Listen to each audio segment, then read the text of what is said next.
you're making about secondary sales equally applies to XRP. And yet XRP was suspended.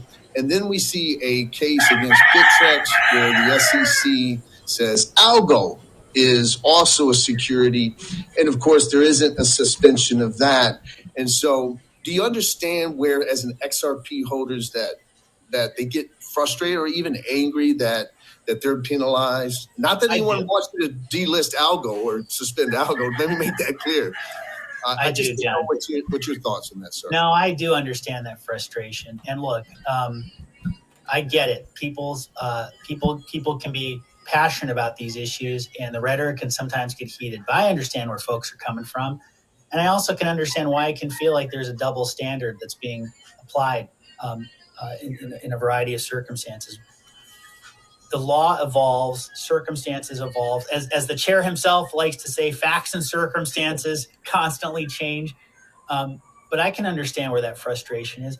At the same time, I want your listeners and followers to understand we are committed to applying the law and standing up for the rule of law for everyone, including holders of XRP. It's one of the reasons, John, that we submitted an amicus brief in the case against the Ripple defendants in order to support one of their particular defenses, the fair notice defense that was raised, which I think ultimately is something they could and should win on at trial if it gets to that.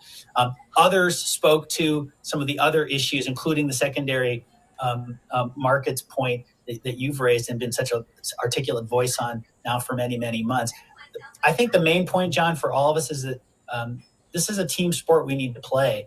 We're up against the most well-resourced adversary on the entire planet. That's the United States government, and in the form of the Securities and Exchange Commission. We've seen now, as you've highlighted, they're not above misstating the law and offering assertions without support if it helps them achieve their objectives. Again, I don't question the motives of the staff, but I do think there's some powerful political forces here that require that we all work together, that we find our common ground, and that we claim our government back for ourselves, and not allow this, one single part of this one regulator to run roughshod over something we've collectively worked 230 years for as a country in order to build.